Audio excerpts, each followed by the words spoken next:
जनाब, आप सबको नए साल की जो कि शुरू हो चुका है कई मुल्कों में, न्यूजीलैंड में और सारे ममालिक में शुरू हो गया है। पाकिस्तान में भी शुरू हो गया है और कई मुल्कों में शुरू हो गया है। दुनिया के कुछ मुल्कों में शुरू होने वाला है। यहाँ पर हमारे यहाँ तो इस वक्त मैं आजकल ह्यूस्टन में हूँ, तो यहाँ पर तो अभी काफ़ी देर है, लेकिन तैयारी वगैरह हमने भी कर ली है। तो आप लोगों में भी काफ़ी लोगों ने सेलिब्रेट कर लिया होगा, काफ़ी लोग तैयारी कर रहे हैं। तो उन सबको मेरी तरफ से आने वाले नए साल 2024 की, या जिनके लिए आ चुका है तो उन सबको भी बहुत बहुत बेस्ट विशेस, ढेरों प्यार, सारी दुआएं आप सब लोगों के साथ। और मेरे रब से ये दुआ है, मेरे भगवान से ये दुआ है, मेरे गुरुजी से ये दुआ है कि आप सब के लिए ये साल 2024 जो है दुनिया भर की, पूरी कायनात की खुशियाँ लेकर आए। न सिर्फ आपके लिए, आपके तमाम उन लोगों के लिए जो आपसे ढेरों मोहब्बत करते हैं, और उन लोगों के लिए जिनसे आप जो है जी भर के मोहब्बत करते हैं, उन सब की ज़िंदगी में भी सारी खुशियाँ आएँ। सब आप लोग शादो आबाद रहें, आपके बड़े बुज़ुर्ग, आपके छोटे, आपकी फैमिली, आपके पूरे परिवार शादो आबाद रहें, खुश व खुरम रहें। आप सब लोगों के दिल की जो भी दुआएं आपने मांगी है, वो दुआएं मेरा रब जो है सबकी पूरी करे। और आपने वो बातें जो आपने सिर्फ विशेस के तौर पर सोची हुई हैं, आपकी सारी विशेस भी पूरी हों, आपके सारे सपने भी पूरे हों। मेरी बहुत सारी दुआएं हैं आप सबके लिए। और आप जो है, आपको भी एक प्रॉमिस करना पड़ेगा भाई, कि जब 2024 आया है तो पिछली जो बातें हैं 2023 की, उससे दरगुजर करें। देखें, आदमी उनसे सीखता है। अगर हमसे कोई कहीं गलती हो गई है, प्लस माइनस हो गया है, तो उनको सर में सवार करके नहीं रखते हैं, उससे हमने सीखना है। सीखना क्या है कि अगर कोई गलती हुई है, मतलब एक मैं छोटी सी मिसाल देता हूँ, अगर किसी से हमने कोई सख्त ज़बान में बात कर ली है, तो हमने सबक उससे क्या सीखना है कि आइंदा हमने किसी से इस तरह ज़बान में बात नहीं करनी। ठीक है? तो 2024 आ गया है, किसी से नाराज़ हैं, कोई ऊंच नीच है, उसको दरगुजर करें भाई। नया साल है, नई बिगनिंग करें। ज़िंदगी का देखें, कोई भरोसा नहीं हुई, हम इसी चक्कर में पड़े रहते हैं, अकड़ के बैठे हैं। भाई भाई से नाराज़ है, मामू भांजे से नाराज़ है, छोटा भाई बड़े भाई से नाराज़ है, कोई किसी से नाराज़ है। भाई सब छोड़ दें, ठीक हो जाएं। नया साल है, नया प्यार है, नई शुरुआत करें। तो एक बार फिर मैं आप सब लोगों को कहता हूँ कि मेरी तरफ से आपको, आपके तमाम फैमिली मेम्बर्स को, आपके पेरेंट्स को, सबको A to Z बहुत बहुत मुबारकबाद हो। और ढेरों दुआएं आप सब लोगों के लिए। मेरा मौला, मेरा रब, मेरा भगवान, आप सब का रब, इस पूरी कायनात का मालिक आपके लिए बहुत सारी खुशियां लाए। आप शादो आबाद रहें और ज़िंदाबाद रहें। एक प्रॉमिस करना पड़ेगा कि आप भी आने वाले साल में लोगों को खुशियाँ देंगे, उनकी खुशियाँ बिखेरेंगे। जो भी मेरे मौला ने आपको दिया है, उसमें से उनका भी भाई हिस्सा होता है। ये आप कभी ना सोचा करें कि अगर आपको मेरे रब ने जो है 1 अरब रुपए का मालिक बनाया है, तो भाई 10% तो उनका भी बनता है ना। ठीक है ना? अगर आप कहेंगे सर 10% ज़्यादा है, तो भाई ये सोचें कि अगर ये नहीं होते आपके पास, तो फिर 90% तो मैं आपको दे रहा हूँ भाई। 10% में मैं ये नहीं कह रहा हूँ कि किसी एक को दे दें। 10% उनका है, मतलब सब लोगों का है। वो सारे लोग जो नीडी हैं, वो सब लोग जो पुअर हैं, वो सब लोग जो वाइट कार्डर्ड हैं और आपसे कुछ कह नहीं सकते, किसी से कुछ मांग नहीं सकते। आप देखें, आपको नज़र आ जाएंगे। लेकिन आपकी नज़रें जब ज़मीन पे होंगी तो नज़र आएंगे न मेरे भाई।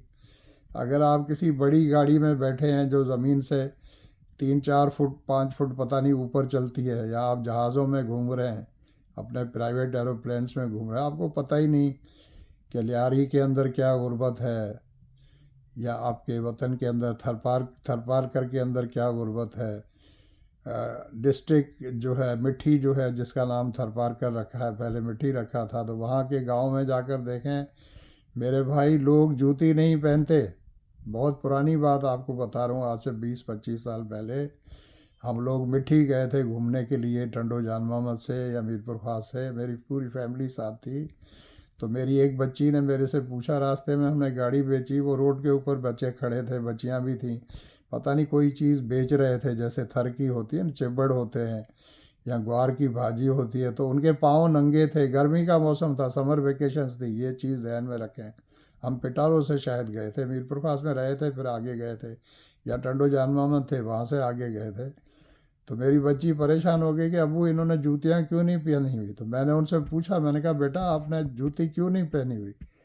तो जैसे वो उन्होंने बड़ी मासूमियत से कहा कि जूती है ही नहीं। अच्छा, किसी ने भी नहीं पहनी हुई थी, उनको पता ही नहीं भाई जूती चप्पल क्या होती है। आप सोचेंगे सर एग्जेजरेशन कर रहे हैं, किसी से पूछ लेना जो लोग उन गाँव में रहते हैं करते हैं, चप्पल चप्पल जूती तो लग्जरी है मेरे भाई। तो फिर मेरी बेटी ने मुझे कहा कि अबू अगली बार हम जब आएंगे, नेक्स्ट ईयर हम जब आएंगे घूमने के लिए, तो इन सब के लिए चप्पल लेकर आएंगे। आप यकीन करें, अगली बरस हम जब गए हैं दोबारा, मैंने I made it a point कि हमने जाना है। तो हम ढेरों जो है चप्पल और जूतियां, मतलब बच्चियों की और लड़कों की छोटी बड़ी साइज़ की भर के ले गए, पता नहीं कितने थैले हैदराबाद से। और फिर वहाँ वहाँ पर गए और हम गुज़रे, तो मैंने अपनी उन बच्चियों के हाथों से, मेरे बच्चों के हाथों से वो सारी उनको दिलवाई। जो जो आता गया, जहाँ जहाँ भी आता गया, जब तक वो जूते ख़त्म नहीं हुए, हम गाड़ी रोक रोक के उन सबको देते रहे। तो भाई आप लाखों आपको चप्पल चाहें, लाखों जूतियां चाहें, उनको पीने का पानी नहीं है मेरे भाई।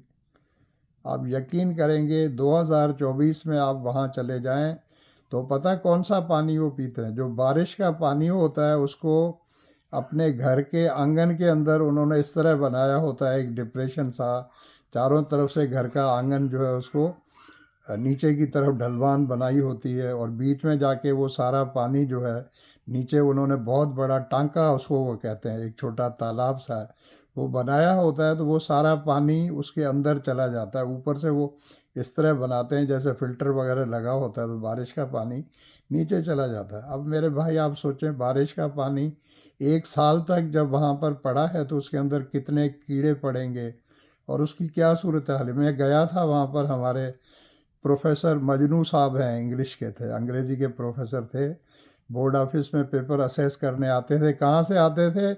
मिट्टी से आते थे। यकीन करेंगे आप, मिट्टी कहाँ और हैदराबाद बोर्ड ऑफिस कहाँ पर, लतीफ़ाबाद नंबर 7 में है।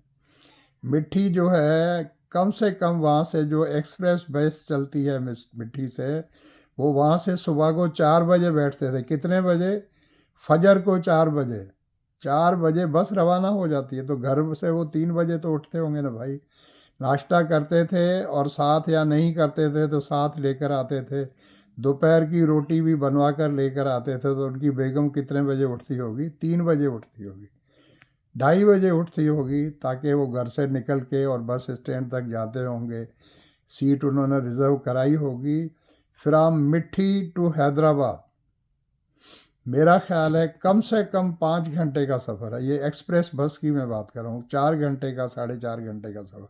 और रोज़ाना के पैसे कितने लग रहे हो, आना और जाना। और रोज़ अगर वो उस वक्त हम, अगर वो कमा रहा था, मुझे पता नहीं, उस वक्त हमें दिन में हमारे बनते थे, मैं बहुत पुरानी बात कर रहा हूँ, सपोज़ 250 रुपये उस वक्त बनते थे, तो बस का खर्चा तकरीबन 70-80 उसका हो जाता था उस वक्त। आजकल तो खैर पेपर असेस करने के पैसे भी ज़्यादा हैं। तो वहाँ रहते भी होंगे तो चलो, डेली नहीं तो वीकली बेसिस पे या कुछ, कहाँ रहते होंगे भाई। हैदराबाद में रहेंगे तो कितना खर्चा होगा।